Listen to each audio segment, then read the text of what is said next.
Wait, you seriously just said I was finishing my homework and then told me it was done?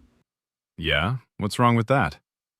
Mike, if it's finished, you can't say you were finishing it. That sentence is lying to me.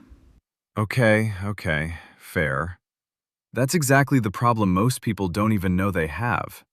I've been saying that wrong for years, by the way. Years. Welcome back to English Couch. I'm Mike. I'm Sarah, and today we are fixing one of the most common mistakes I see, and honestly used to make myself, in English. Past simple versus past continuous. Or, as I used to call it, the two past things that feel the same but are not. And here's the wild part. Both I watched TV and I was watching TV can be technically correct, but they mean different things. And if you mix them up, your stories sound off, like something's missing.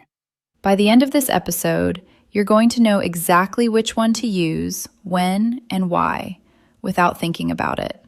That's the goal. Let's get into it. Okay, so Mike, give me the simplest possible way to think about this. All right, past simple. I watched TV means the action is done, complete, over. You watched it, the end. Like a receipt. I did this thing.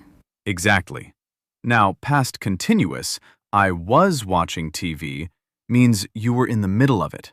You were inside the action at some point. Oh, so it's like a snapshot? Like a photo of you mid-action? That's actually a perfect way to put it.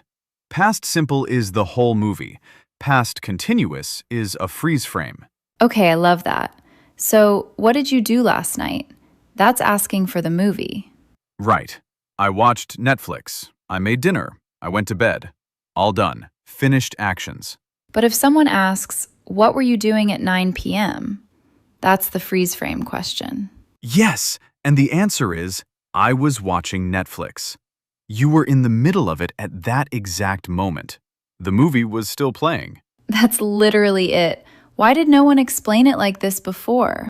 Okay, so here's the thing. Once you understand the freeze frame idea, the next part clicks really fast.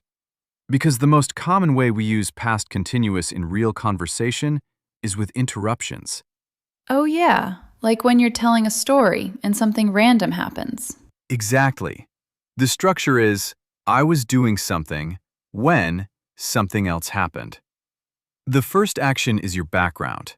The second action bursts in. Exactly. The structure is, I was doing something when something else happened. The first action is your background.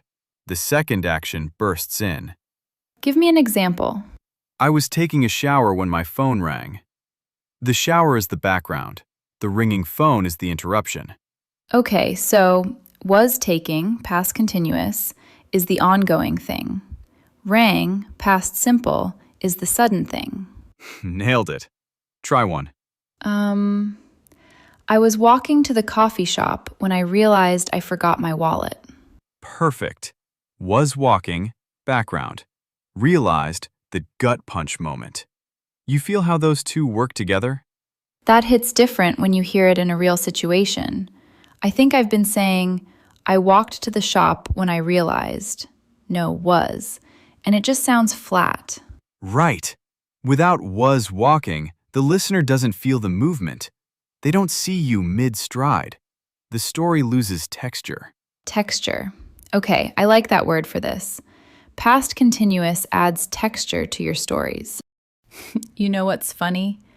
I actually figured out the texture thing because someone commented on one of our videos and pointed out why my English sounded off when I was telling a story.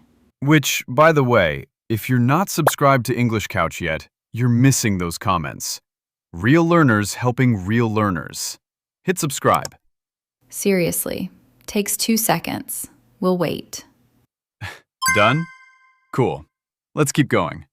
Okay, wait. I have to ask about the mistakes because I know I've made all of them. Oh, for sure. The big one?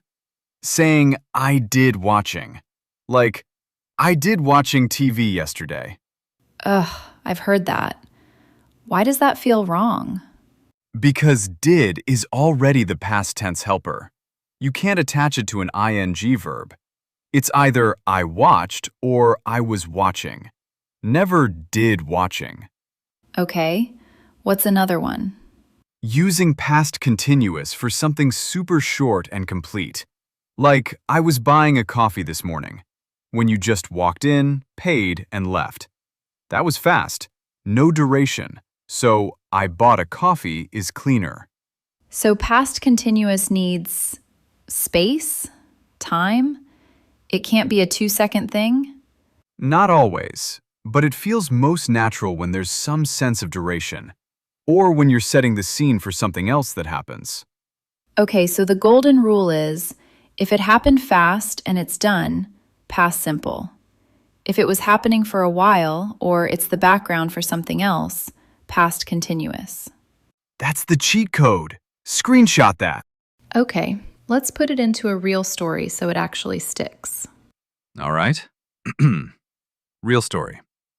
Yesterday evening, I was cooking pasta, which, by the way, was going great, when my cat jumped on the counter and knocked the sauce straight off the stove. No way. I was cleaning the floor when I slipped and almost fell. Then I stood up, made a sandwich instead, and went to bed defeated. Okay, let's break that down. Was cooking, background, ongoing. Jumped and knocked, sudden interruption, past simple. Then was cleaning, background again. Slipped, the new interruption. And made a sandwich, went to bed. Pure past simple. Just facts. Done actions. End of the movie. That's exactly how natural storytelling works in English. You switch between the two without even thinking about it, once you know the pattern. I feel like that story just made me remember all 3 rules at once. That's the point. Okay, challenge time. And this one's fun, I promise. We want you to write a 3-sentence mini-story in the comments using both past simple and past continuous. It can be real, it can be made up, it can be completely ridiculous. Example. I'll do one. I was listening to music on the bus when I accidentally sang out loud. Everyone stared.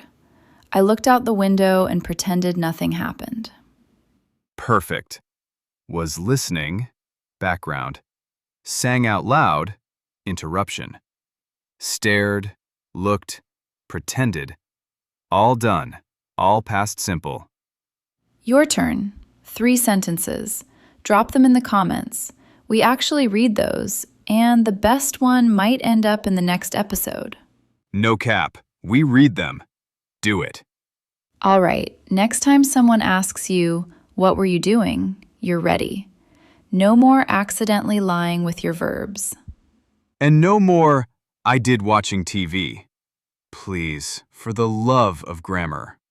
If this episode helped you, share it with one person learning English. Genuinely, that's how we grow, and that's how more people find us. We'll see you in the next one. Same couch, different lesson. And for the record, I was walking to get coffee when I came up with the freeze frame idea. So you're welcome, Mike. Take the credit. You earned it.